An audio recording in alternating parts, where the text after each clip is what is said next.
हाँ जी, करो करो, मशीन चालू करो।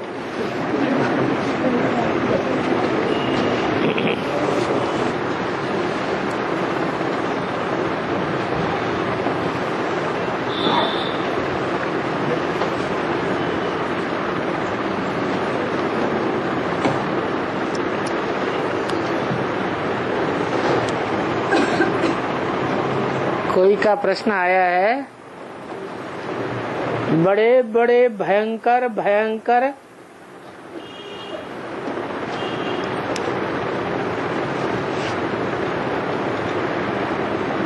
प्रश्नों के विवाद खड़े कर दिए।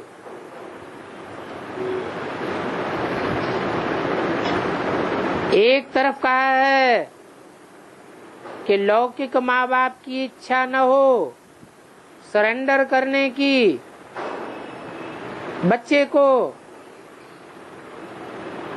और बच्ची सरेंडर हो जाए तो वो भारत माता नहीं हो सकती।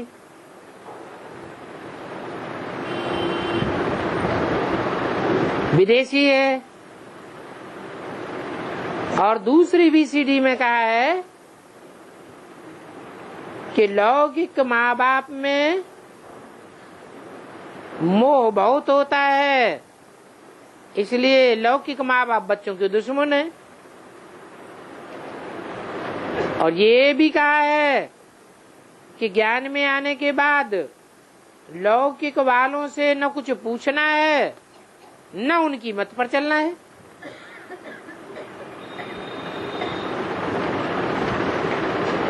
फिर कहा है तुरदान महान कल्याण।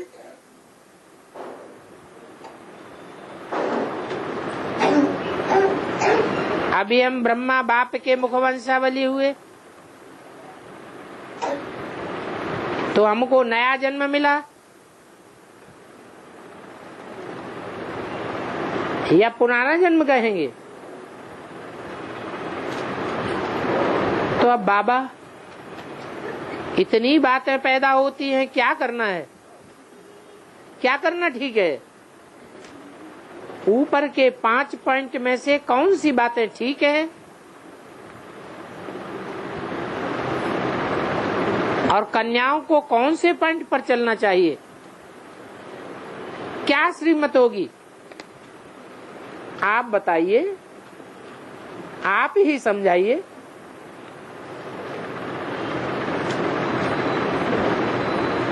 इसमें कौन से पॉइंट में विरोधाभास पैदा हुआ? पहला पॉइंट जो लिखा है कि बच्ची अगर माँ बाप की इच्छा से सरेंडर न हो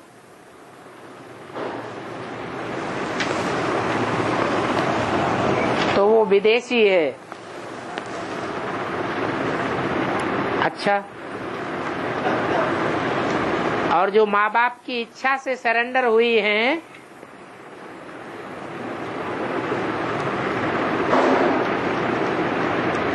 उनमें गारंटी है कि वो विदेशी नहीं हो सकती?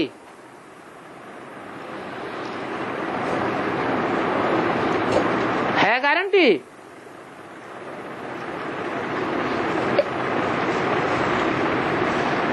और यहाँ रुद्रमाला में तो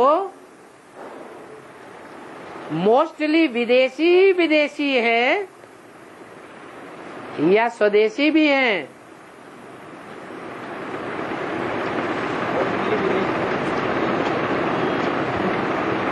बाप क्या है?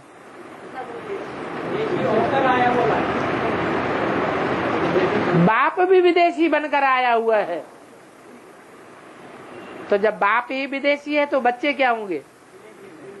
बच्चे भी विदेशी हो गए। लेकिन हद के विदेशी है या बेहद के विदेशी है? बेहद के विदेशी है।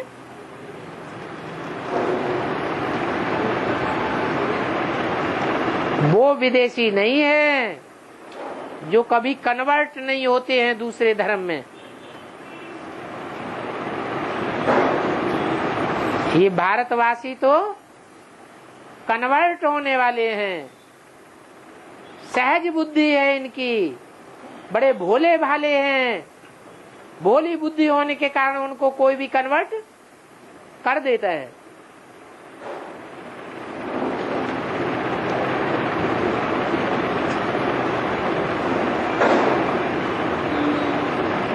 माँ बाप कन्या की जबरियन शादी करते हैं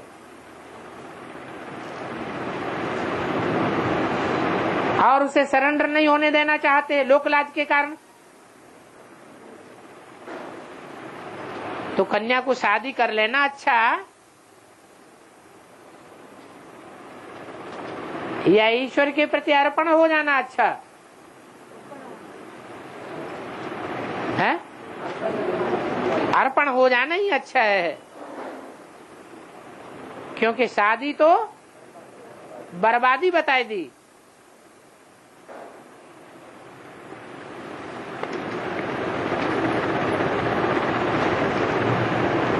दूसरी बात बोली, लौकिक माँ बाप में मोह होता है बच्चों के प्रति, इसलिए वो बच्चों के दुश्मन है। क्योंकि मोह के कारण पहले तो वो अर्पण करने के लिए तैयार ही नहीं होते, आनाकानी करते हैं। पता नहीं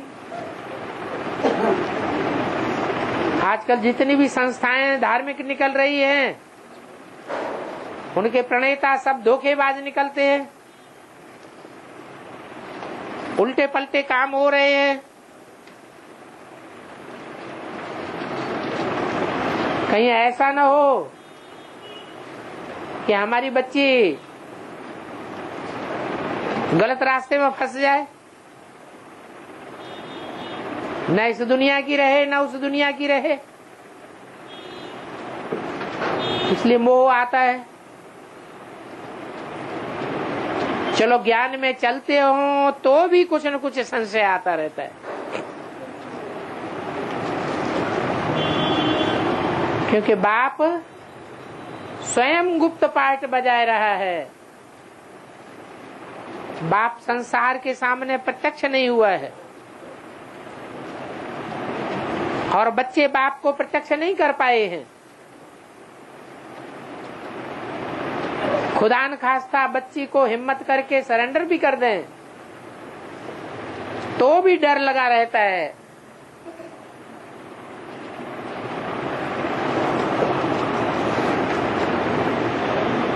यहाँ तो सख्त विरोधाभास चल रहा है ब्राह्मणों की दुनिया में। एक तरफ बेसिक ब्राह्मणों की पार्टी है जो बड़ी बुलंद है, सारी दुनिया में विस्तार में फैली हुई है।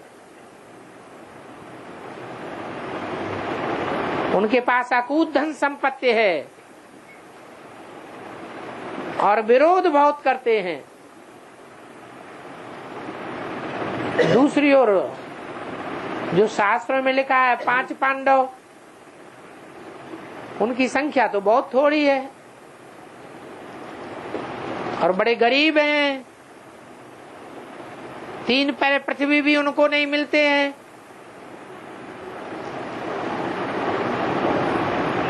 तो आखिर ये कब तक चलेगा? ब्रह्मा बाबा के पास तो अकूत धन संपत्ति थी,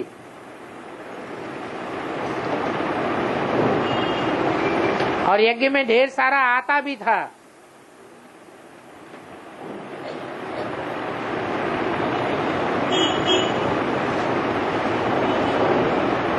ग्लानि का वातावरण नहीं फैला हुआ था। यहाँ तो विरोधी पार्टियों के द्वारा ढेर सारी ग्लानि फैलाई हुई है, जिस ग्लानि का जवाब ज्ञान से सब कोई नहीं दे सकता। और पहली बात तो ज्ञान सुनने के लिए कोई तैयार भी नहीं होता। तो बार बार माँ बाप को संशय आता है कि हमारी बच्ची सुखी रहेगी या दुख में चली जाएगी। कहीं ऐसा ना हो छोड़ करके आ जाना पड़े। दूसरी ओर जो बच्चियां सरेंडर हो जाती हैं, ज्ञान की बातों में रमण कर जाती हैं, सेवा में लग जाती हैं, उनको भगवान का उमंग उत्साह दिन दूना रात चौगुना बढ़ता रहता है। वो चाहती हैं कि हम कल नहीं आज ही नष्ट मोह हो जाएं। वो अपने माँ बाप से संबंध संपर्क तोड़ देना चाहती है ताकि हमें बिल्कुल याद ना आए। और माँ बाप का वातावरण दूसरा प्रकार का होता है, दुनियादारी का।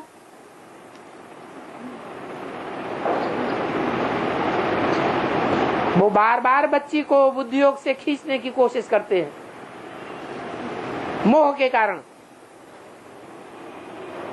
और बच्ची बिल्कुल ना कर देती है, क्योंकि यहाँ तो पहली परीक्षा लास्ट ही है, फर्स्ट और लास्ट। कौन सी? नष्टो मोहा स्मृति लब्धा। तो जीवन की बाजी लगाई है, तन की बाजी लगाई है, धन की बाजी लगाई है, मन की बाजी लगाई है, संबंधियों और संपर्कियों की बाजी लगाई है। इसलिए थोड़े ही लगाई है कि हम फेल हो जाएं, इसलिए बाजी लगाई है कि जो लास्ट और फर्स्ट परीक्षा है उस परीक्षा में पास होकर के दिखाएं। लौकिक दुनिया में और अलौकिक दुनिया में हमारा नाम बाला हो जाए।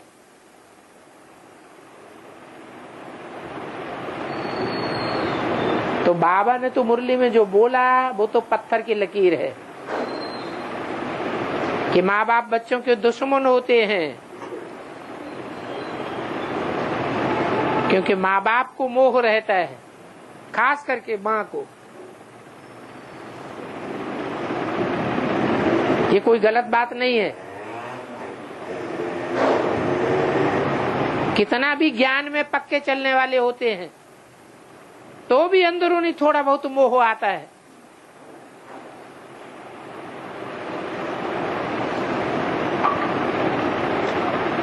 बाबा ने तो बोल दिया है, माताएं अगर मोह पर विजयी हो जाएं तो समझ लो वो पक्की विजय प्राप्त कर लिया।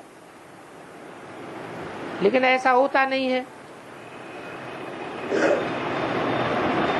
अभी तक तो हुआ नहीं। आगे चल के होना तो जरूर है।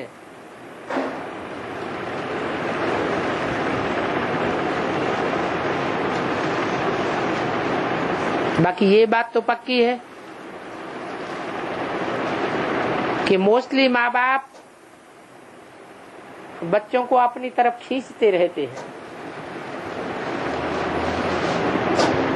और ये भी पक्का है कि बाहर की दुनिया में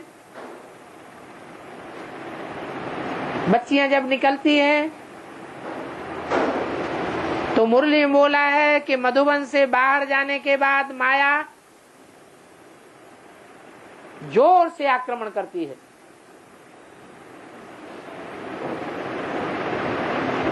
अच्छे अच्छे पुरुषार्थी हिल जाते हैं। जो कन्याएं अभी तक वापस लौट करके आई हैं उनमें 90% से भी ज्यादा के पोता मेल खराब निकलते हैं।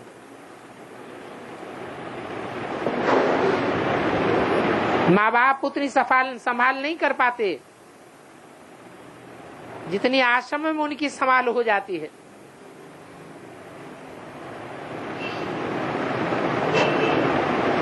तीन एजेस होती है। ये उम्र संसार के आकर्षण के लिए अभिशाप है, या तो बाहर की दुनिया से बिल्कुल कट कर दिया जाए,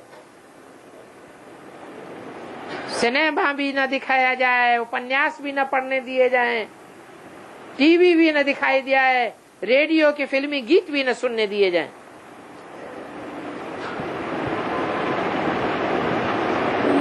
इतना दुनिया से कट किया जाए तब बच्चों का सुधार हो सकता है। नहीं तो पाश्चात्य शिक्षा के नाम पर आज बच्चों का बहुत हनन हो रहा है। चरित्र नाम की चिड़िया तो जैसे उड़ती जा रही है दूर ऊंचाई में, चरित्र बिगड़ने के कारण ही बाबा ने बोला डागली पढ़ाई, और ईश्वरीय पढ़ाई को बोला गॉडली पढ़ाई।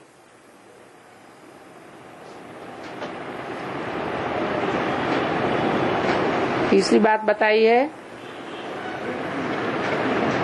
ज्ञान में आने के बाद लौकिक वालों से न कुछ पूछना है और न उनकी मत पर चलना है।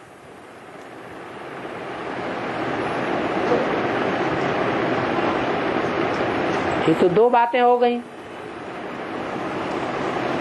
ज्ञान में चलना है तो ज्ञान के रास्ते की तरह चलना चाहिए, दुनिया में चलना है तो दुनियावी रास्ते पे चलना चाहिए। तोड़ निभाने वाली बात अलग है। उसके लिए बता दिया कि दो नावें हैं, लौकिक नाव और अलौकिक नाव। लौकिक दुनिया की नाव पर हमें बुद्ध रूपी पांव तो रखना है दिखाने के लिए, लेकिन ज्यादा दबाव नहीं डालना है। बुद्ध रूपी पांव का दबाव किस तरफ होना चाहिए?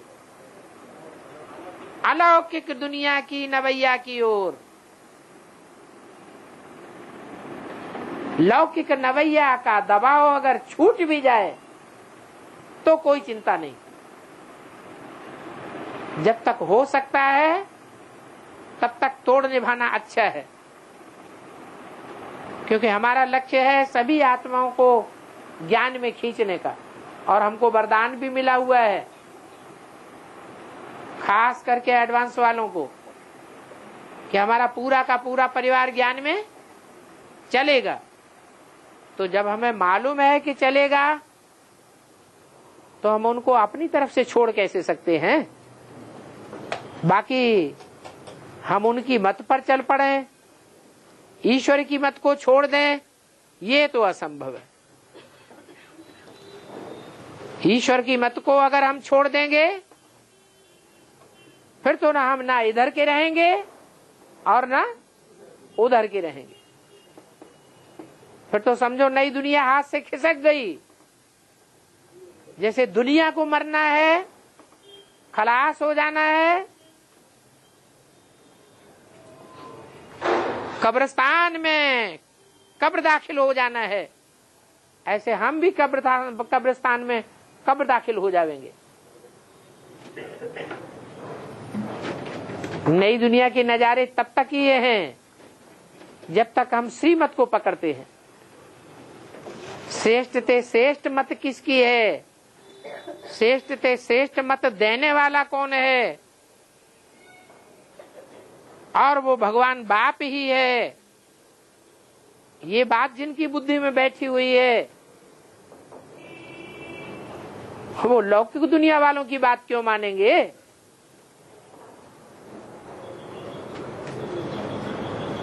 अच्छी तरह से सोच करके समझ करके तब बेसिक में गए। वहां भी देख लिया कि लौकिक दुनिया को छोड़ करके जो एक बार बेसिक ज्ञान में आ गया वो कभी भी वापस नहीं जाता है लौकिक दुनिया में।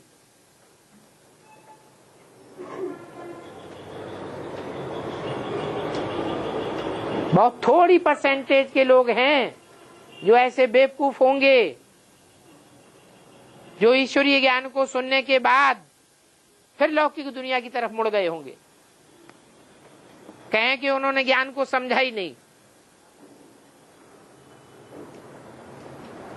और बेसिक में आने के बाद बेसिक को भी छोड़ करके जो एडवांस में आ गए, उन एडवांस में आने वालों को फिर बेसिक वालों ने अपनी तरफ कभी खींच नहीं पाया। तो जिसको ऊंची से ऊंची चीज मिल जाए फिर नीची तरफ उसकी नजर जाती ही नहीं।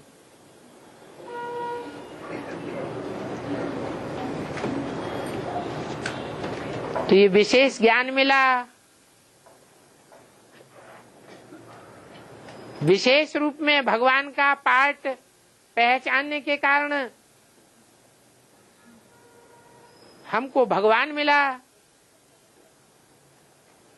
भगवान की मत मिली। प्रैक्टिकल अनुभव भी होता है कि हमने जो पाया वो किसी ने नहीं पाया। लेकिन पाने का आधार क्या है? श्रीमत। जो जितना श्रीमत को पकड़ करके चलता है वो उतना ही गहराई में जा रहा है और प्राप्ति का अधिकारी बन जाता है, खुशी का अधिकारी बन जाता है। श्रीमत को ही ज्ञान कहा जाता है, डायरेक्शन कहा जाता है। तो इसमें भी कोई शक नहीं है कि ज्ञान में आने के बाद लौकिक दुनिया वालों से पूछना भी कुछ नहीं है। पूछने का मतलब ही होता है हम उनकी मत पर चलना चाहते हैं, अगर कोई पक्का संबल मिले तो। जैसे कोई पूछते हैं बाबा हम शादी करें, तो बाबा कहते हैं इनकी जरूर इच्छा है, तब पूछ रहे हैं। ऐसे ही ज्ञान में चलने वालों को लौकिक परिवार वालों से या संबंधियों से या संपर्कियों से कुछ भी पूछने की दरकार नहीं है। इतना मतवाला होकर के चलना चाहिए। और अगर वो अपनी तरफ से मत दें भी तो उस मत पर ध्यान देने की दरकार नहीं है। चलना तो दूर रहा। इतने निश्चय बुद्धि होकर के अगर हम चलते रहे हैं तभी प्राप्ति के अधिकारी बनेंगे।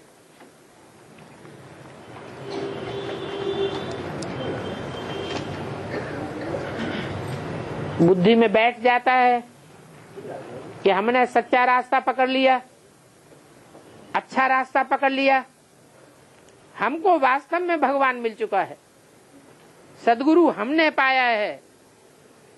जन्म जन्मांतर की कोशिश करने के बाद, भक्ति मार्ग में ठोकरें खाने के बाद इस लास्ट जन्म में हमें सद्गुरु की प्राप्ति हुई।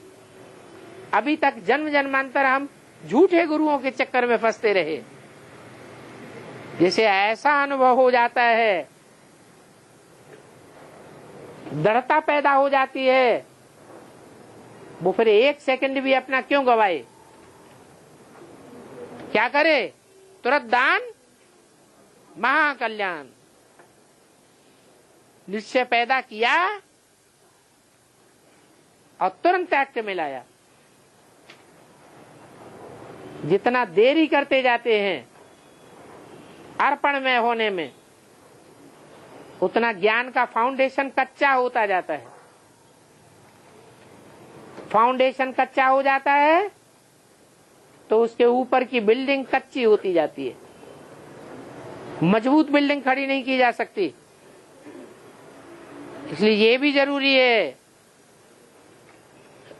कि फैसला करने के बाद कल्याण के कार्य में तुरंत लग जावे।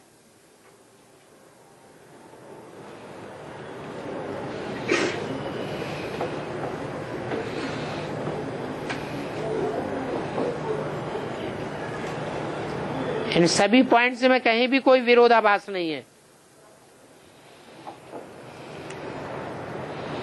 अगर कोई को लगता है कि कहीं कोई विरोधाभास है तो बताए।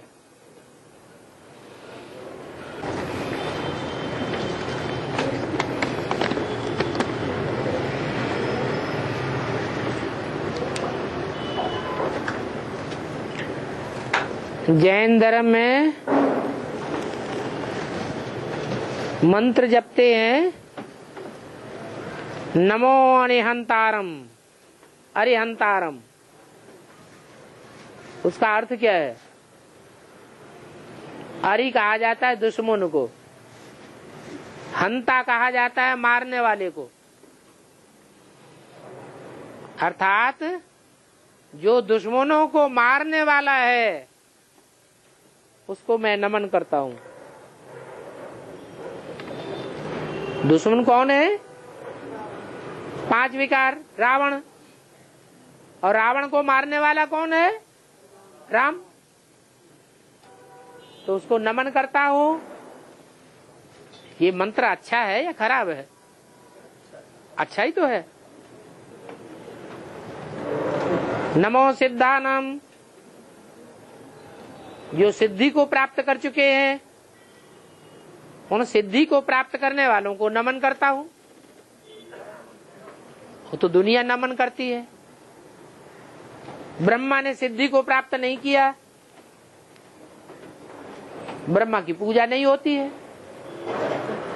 ब्रह्मा के मंदिर नहीं बनते हैं, ब्रह्मा की मूर्तियां नहीं बनती हैं नमन करने के लिए, क्योंकि सिद्धि को प्राप्त नहीं किया।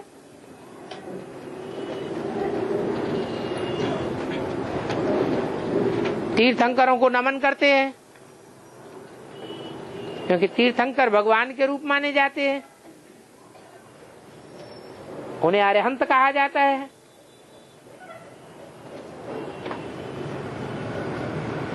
भगवान के रूप इसलिए माने जाते हैं कि उन्होंने संपूर्ण पुरुषार्थ किया है।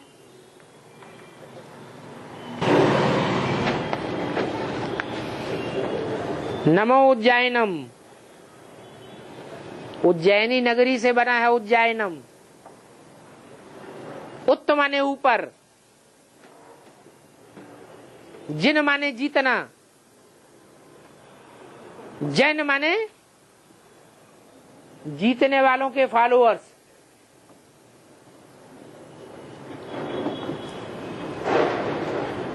पांच विकारों पर जीत पाने वालों के फॉलोअर्स जहां जास्ती तादाद में रहते हैं उस नगरी का नाम है उज्जैन नगरी।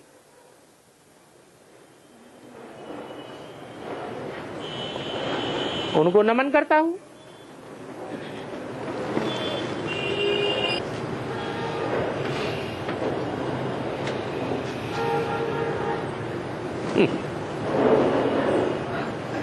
माता जी ने सारे ही मंत्र लिख दिए। आज जैन भाषा में जो मंत्रोच्चारण है वो पाली और प्राकृत भाषा से लिया गया है। जो पाली और प्राकृत भाषा को जानने वाले पंडित हैं वो उनके एक एक शब्द के अर्थ को बता सकते हैं। इसमें संस्कृति ही नहीं है, और भाषाएं भी हैं। महात्मा बुद्ध तो 50 साल बाद में आए हैं, लेकिन जैन धर्म तो अलग से कोई धर्म नहीं है, देवी देवता सनातन धर्म का ही दूसरा रूप है। इसलिए झाड़ के चित्र में कहीं भी जैन धर्म अलग से नहीं दिखाया गया है, बौद्ध धर्म अलग से दिखाया गया है, लेकिन जैन धर्म अलग से नहीं दिखाया गया है। और दिलवाड़ा मंदिर किसकी यादगार है? जैनियों की यादगार है या हमारी यादगार है? बाबा ने क्या बोला?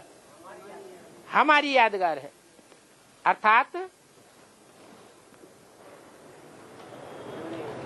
इंद्रियों के ऊपर जीत पाने वाले, 5 विकारों के ऊपर जीत पाने वाले हम ब्राह्मण बच्चे हैं। उनके 2 रूप हो गए बाद में, इसलिए 2 प्रकार के मंदिर भी उनके मिलते हैं, श्वेतांबर और दिगंबर। श्वेतांबर मंदिर है ब्रह्मा बाबा और उनके फॉलोअर्स की यादगार,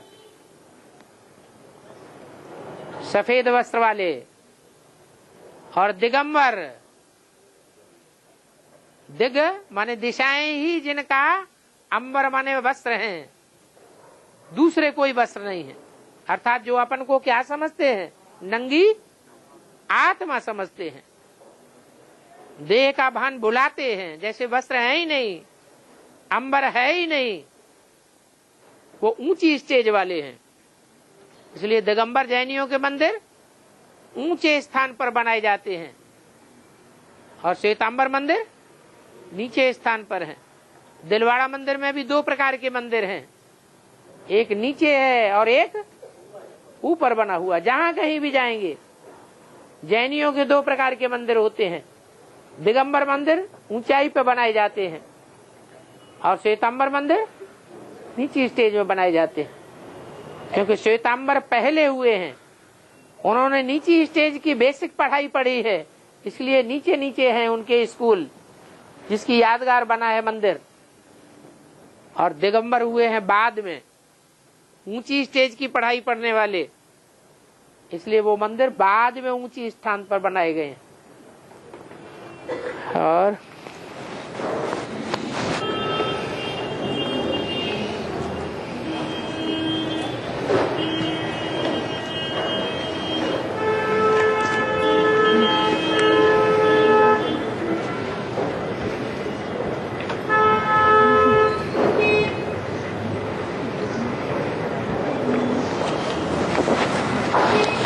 एक प्रश्न आया है,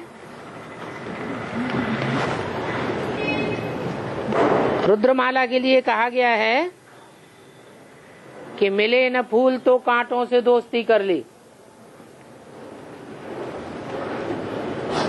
ऐसे है?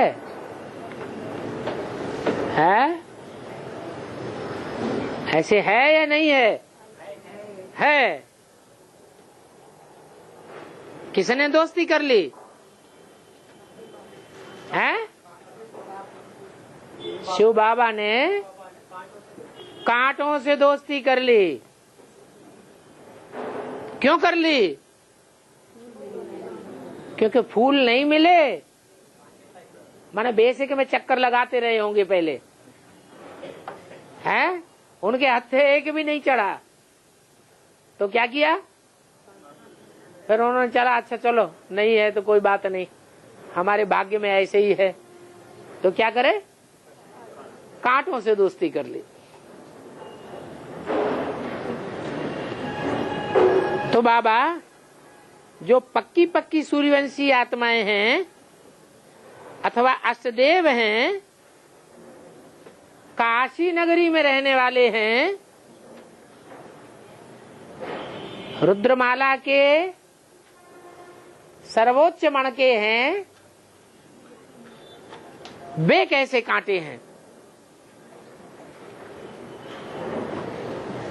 वो कांटे कैसे हो सकते?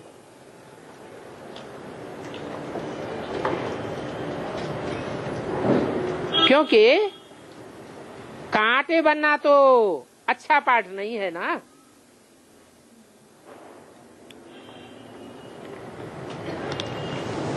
अच्छा, सूर्यवंशी सारों को छोड़ दो, सूर्यवंशियों का मुखिया कौन है? बाप।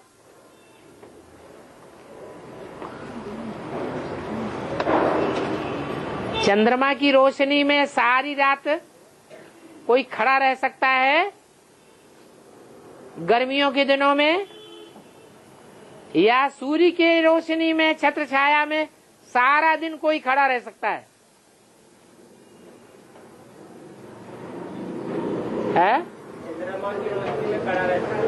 खड़ा रह सकता है।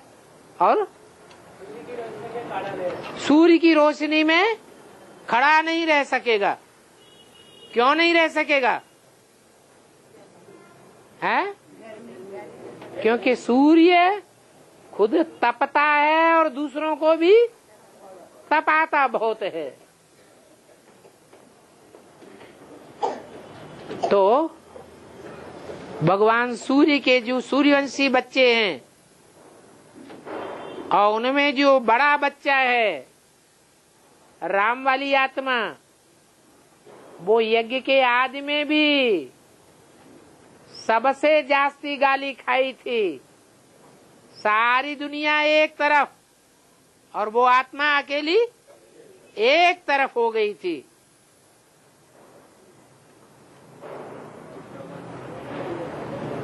यहां तक कि बताया मुरली में उसकी लाश भी गुम कर दी गई।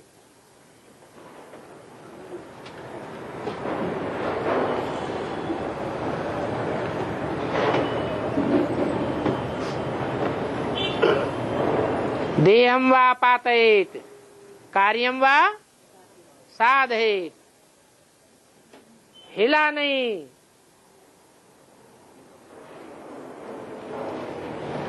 इतना दुख दे करके गया।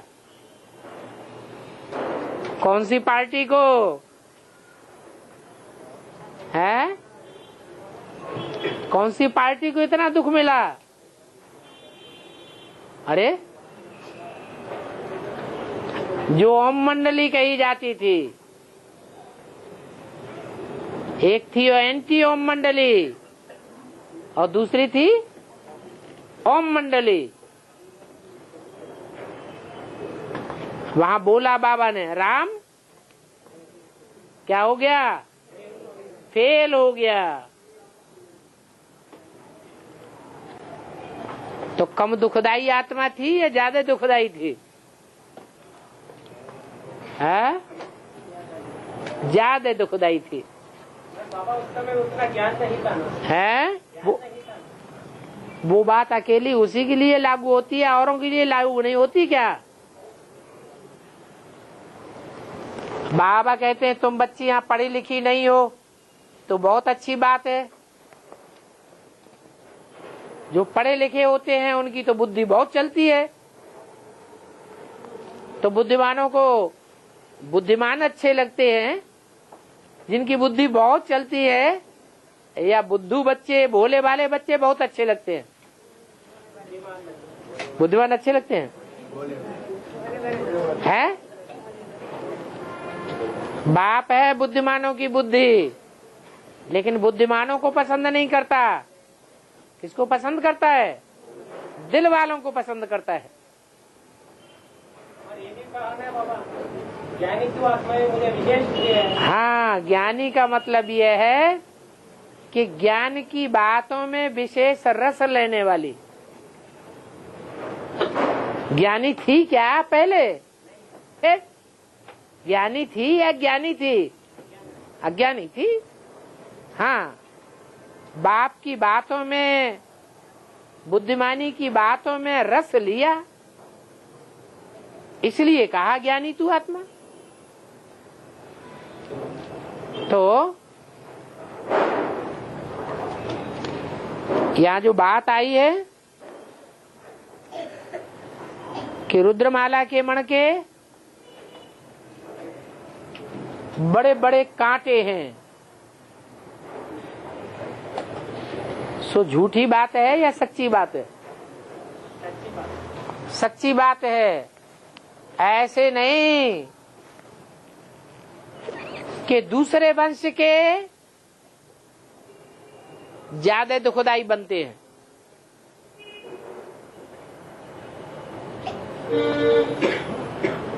और सूर्यवंशी कम दुखदाई बनते हैं। जो ज्यादा से ज्यादा सुखदाई होते हैं देवताएं, वो ही देवताएं ज्यादा से ज्यादा दुखदाई बन जाते हैं। अभी रिजल्ट, ड्रामा अभी पूरा शूट नहीं हुआ है, इसलिए प्रश्न पैदा हो रहा है। ऐसे नहीं है कि काशी नगरी में सारे के सारे सुखदाई इकट्ठे हो गए हो। नहीं, नियम बना हुआ है। जो सबसे जास्ती ऊंचा उठता है वो ही सबसे जास्ती नीचे गिरता है। जो सबसे जास्ती सुखदाई बनता है वो ही सबसे जास्ती दुखदाई बनता है।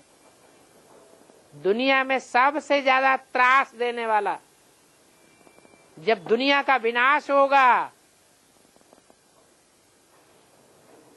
सारे वायुमंडल में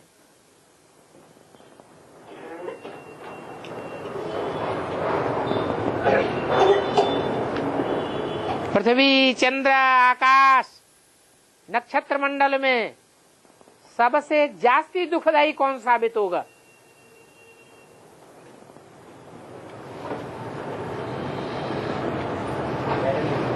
है? है? है? कौन? पृथ्वी। पृथ्वी ज्यादा दुखदाई साबित होगी।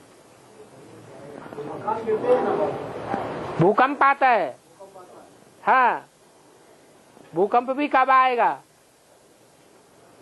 भूकंप का भी कारण क्या होगा?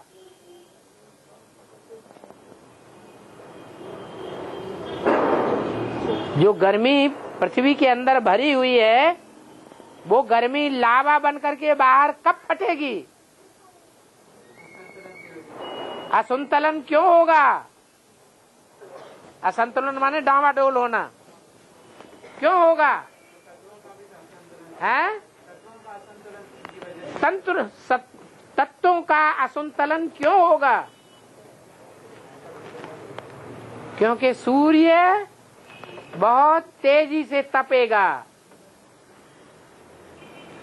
इतना तेजी से तपेगा कि जो ओजोन किरण अभी फट रही है तो वैज्ञानिकों में हलचल मच रही है। इतनी तेजी से तपेगा कि सारी ओजोन किरण फटने पर लग पड़ेगी। अब पृथ्वी का वायुमंडल बहुत गर्म हो जाएगा, इतना गर्म होगा कि अंदर का लावा सारा फूट के बाहर निकलने लग पड़ेगा। है उसके लिए मनुष्य कारण बनता है। मनुष्यों में वो कौन मनुष्य है जो दुनिया के विनाश का कारण बनता है? अरे कौन है? विदेशी है। बाप विदेशी बन के आया सबसे बड़ा। अरे हम भी तो बेहद हद दोनों की बातें कर रहे हैं। हद में उठाओ तो वो सूर्य उठा लो जड़, और बेहद में उठाओ तो चैतन्य सूर्य उठा लो। तीन देवताएं हैं, तीन देवताओं में कौन सबसे ज्यादा विनाशकारी है? जिसे ज्ञान सूर्य कहा गया। अज्ञान और ज्ञान आत्मा में होता है या जड़ में होता है? आत्मा में होता है। तो वो कौन सी आत्मा है जो अति की अज्ञानी बन जाती है? राम ही रावण बन जाता है। वो कौन है? अरे राम बाबू, अरे सूर्य ही तो है। अब वो हद का हो या बेहद का हो। इसलिए सूर्य अकेला है या सूर्य के साथ और सूर्यवंशी भी है? सूर्यवंशी भी है। बाप अकेला कुछ भी नहीं करता, स्थापना भी नहीं करता और विनाश भी नहीं करता, बच्चों के साथ ही करता है।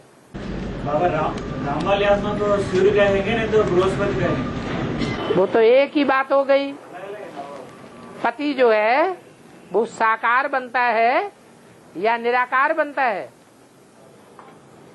तुम्हारा तो और ही खोपड़ा बढ़िया है। अरे राम वाली आत्मा बृहस्पति है। राम वाली आत्मा ही तो पति बनती है। जो निराकार है वो पति नहीं है। उसका संबंध क्या है आत्माओं के साथ? पति का संबंध है। निराकार का संबंध क्या है? बाप और बच्चों का, दूसरा कोई संबंध नहीं है। वही निराकार जब साकार में प्रवेश करता है तो अनेक संबंधों के बीच में एक मुख्य संबंध है, पति पत्नी का भी है। तुम सब सजनिया हो, एक है साजन। तो वो बृहस्पति भी है। बृहस्प माने बड़े थे बड़ा, जिससे बड़ा पति कोई संसार में होता ही नहीं। हाँ बोलो। स्थूल में भी नवग्रह में सूर्य अलग है, बृहस्पति अलग है। अभी राम वाली आत्मा के शरीर में शिव। जो सूर्य है उसको तुम निराकार समझते हो या साकार? सूर्य कभी अंधेरा होता है? और राम वाली आत्मा में सीधी बात हो गई। माने वृक्षपति जो है इसलिए वही बृहस्पति है, वही बृहस्पति है। और उसमें प्रवेश करने वाला जो शिव है वो बृहस्पति नहीं है। और इसलिए कहा गया है निर्लेप होगा ना, किसी के साथ लेप चेप नहीं लगता है। ठीक है, तो फिर आखिरी माना हैं? आखिरी माना अनुसुईया का पति बोला है। हैं? आखिरी माना अनुसुईया का पति माना है। नहीं, आत्री माने जो तीन में से नहीं है। त्रि माने तीन, आ माने नहीं, जो न ब्रह्मा में से है, न अकेले विष्णु में से है, न अकेले शंकर में से है, तीन से न्यारा है, वो है अत्रि। इसलिए कहा गया अत्रि। उस स्वरूप को याद करने वाली वो है अनुसुईया।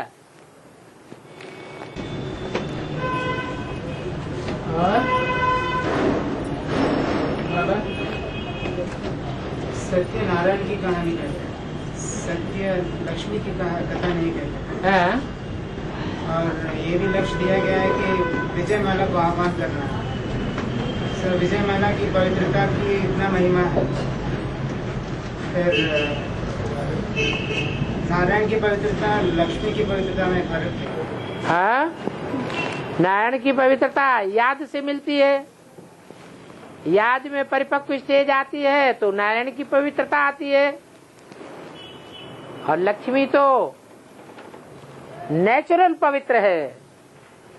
63 जन्मों में भी पवित्र है या अपवित्र है? पवित्र है। वो नेचुरल पवित्रता है। नेचुरल माने प्राकृतिक, प्रकृति माने पृथ्वी। वो पृथ्वी से मिली हुई है।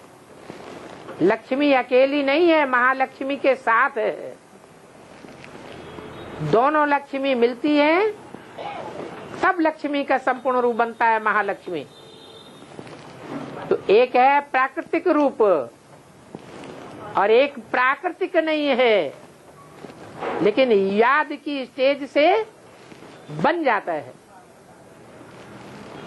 याद है सर्वोपरि।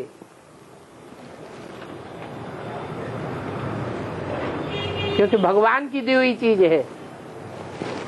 भगवान की दी हुई जो देन है वो लक्ष्मी ने प्राप्त नहीं की। महत्व नहीं आया बुद्धि में, और जिसने उसको महत्व दिया वो याद की स्टेज में ऊंचा चला जाता है। इसलिए जो आवाहन करने की भी बात आती है वो आदि में आती है या मध्य में आती है या अंत में आती है। अब अंतिम समय चल रहा है, अब आवाहन करने की जरूरत है। सोना जब पवित्र बनाया जाता है, आग में डाला जाता है, तो शुरुआत में ही उसमें सुहागा डाल देते हैं, या जब पिघल जाता है तब उसमें सुहागा डालते हैं। पिघल जाता है तब सुहागा डालते हैं। ऐसे यहाँ भी है। ये याद की परिपक्व स्टेज होती जाती है। अब जरूरत है सौभाग्य बनाने वाली की। वो सौभाग्यवती लक्ष्मी ही है। उसका आवाहन करना है, समय पर आवाहन करना अच्छी बात है। और सन्यासी की पवित्रता जिस पवित्रता की कोई परीक्षा न हो उसको कोई मानेगा?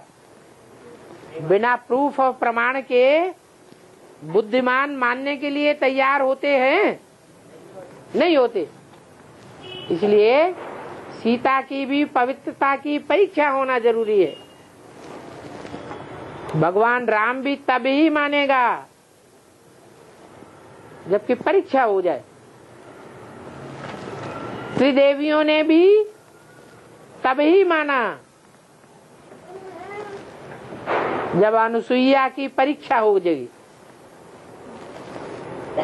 परीक्षा में पास तो मानना पड़े परीक्षा। और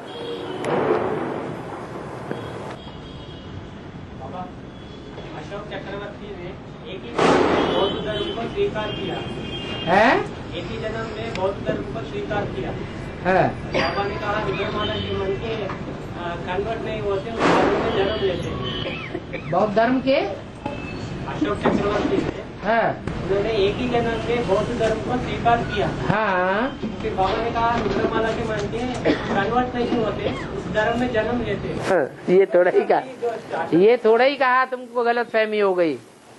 ये कहा कि रुद्रमाला के जो मणके हैं वो देवी देवता सनातन धर्म के मणके हैं या दूसरे धर्म के मणके हैं, तो वो तो कन्वर्ट होते ही हैं।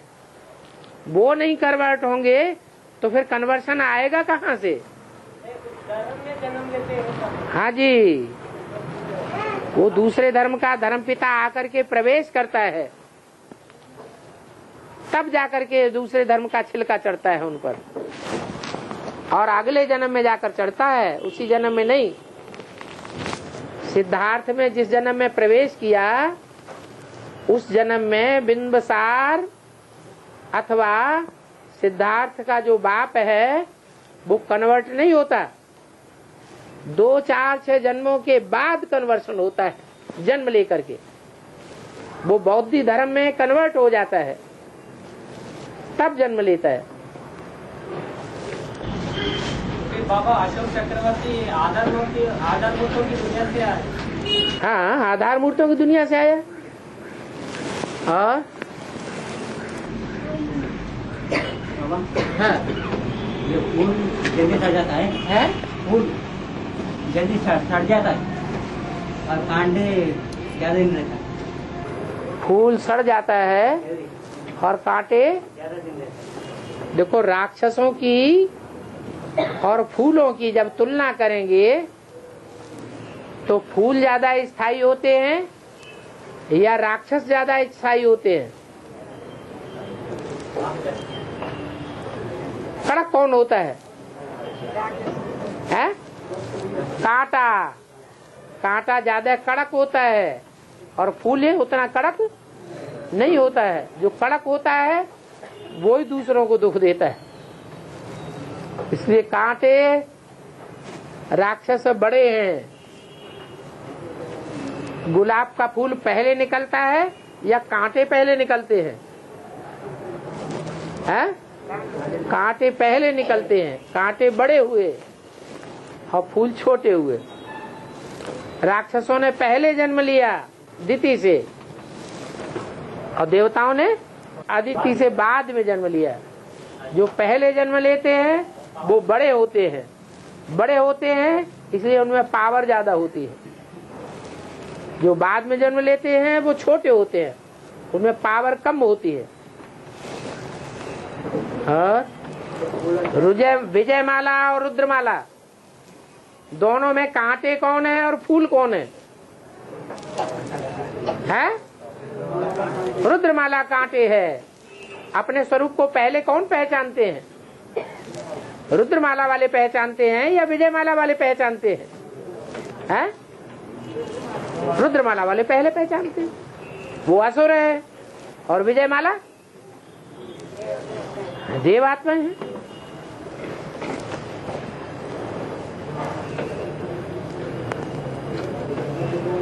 कंट्रास्ट के हिसाब से कहा जाता है, टोटली नहीं कह रहे हैं।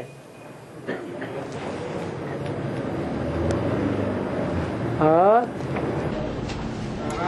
हाँ, ब्रॉड ड्रामा में त्रेता युग में उतरने वाले आत्मा है, त्रेता में उतरने वाले आत्मा है पहली बार, और द्वापर में भी उतरने वाले आत्मा है, और पहली बार कलयुग में भी उतरने वाले आत्मा है। इन सब आत्माओं की पवित्रता में फर्क क्या है? जो कलयुग में उतरती हैं उनमें 4 कला से भी कम प्योरिटी होती है। जो द्वापर में उतरती हैं उनसे 8 कला से भी कम प्योरिटी होती है। जो त्रेता में उतरती हैं उनसे 14 कला से भी कम प्योरिटी होती है। जो सतयुग में उतरती हैं उनसे 16 कला से भी कम प्योरिटी होती है। जो संगम युग में ही उतर आती है उनमें 16 कला से कम नहीं, कितनी? पूरी 16 कला से प्योरिटी होती है। और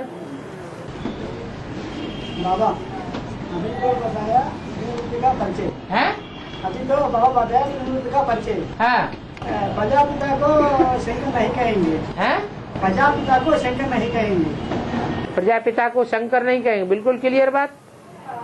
शंकर अलग उपास्य, प्रजापिता अलग उपास्य। प्रजापिता विकारी को कहा जाता है। 500-700 करोड़ प्रजापिता, प्रजा का पिता है।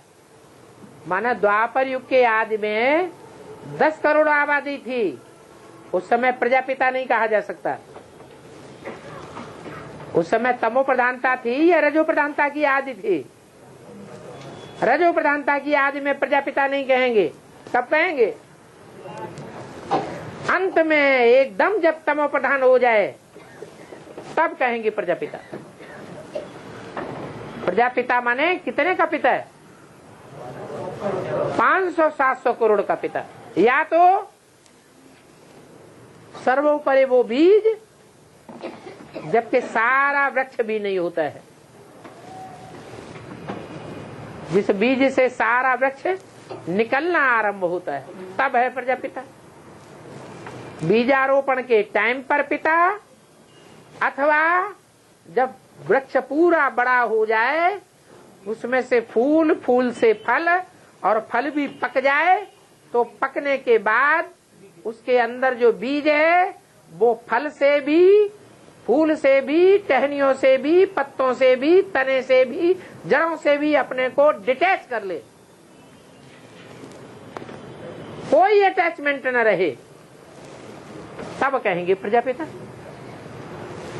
आदि में भी प्रजापिता और अंत में भी प्रजापिता। और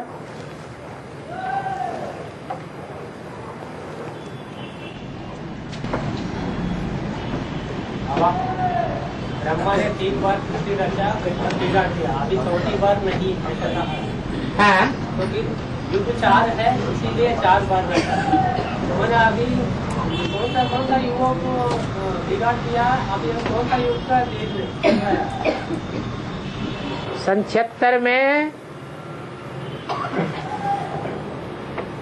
कौन से युग की पूर्ति हुई? शूटिंग की।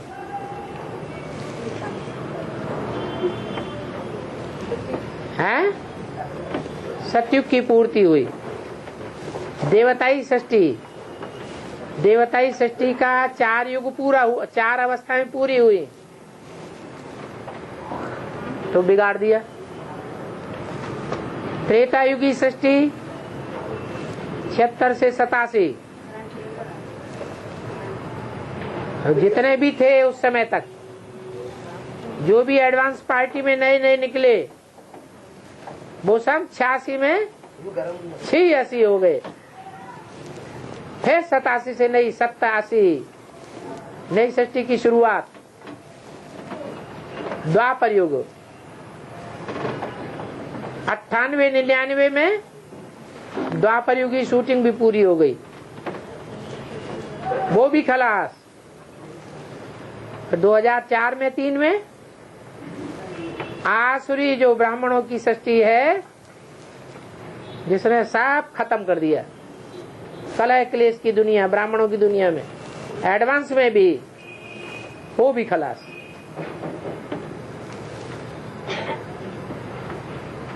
तो 3 रूप तो पूरे हुए, अभी 4था रूप चल रहा है। उसे खलास होने का जब तक टाइम आएगा, तब तक वैष्णव देवी प्रत्यक्ष हो जाएगी। बाबा तो स्थापन करने आए थे, स्थापन करने। हाँ, शूटिंग को क्यों बिगाड़ना पड़ा? और क्या बिगाड़ना पड़ा? बिगड़ कहाँ गया? बना ही नहीं। बना कहाँ था जो बिगाड़ना पड़ा? शूटिंग हो चुका तो कोई प्रैक्टिकल थोड़ा ही हो गया।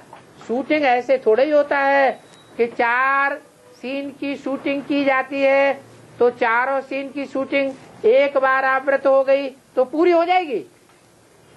नहीं, वो शूटिंग का काम तब तक चलता रहता है जब तक परिपक्वता ना आ जाए। तो ये परिपक्वता का कार्य चलता ही रहेगा। जब तक जीना है तब तक पीना है। रिहर्सल कहो, शूटिंग कहो, रिकॉर्डिंग कहो, ये चलती ही रहेगी। नहीं, ये कहा गया है ना बाबा, आत्मा में ही 84 जन्मों का फल रिकॉर्ड होता है, मतलब पूरा होगा। तो फिर उसमें 4 युग भी शामिल है। हाँ, तो फिर ऐसा विनाश होते है? ऐसा विनाश हो गया तो कहाँ विनाश हो गया? बनाई कहाँ था जो विनाश हो गया? मतलब जब तक शुरू में बने नहीं तब तक चलता रहेगा। और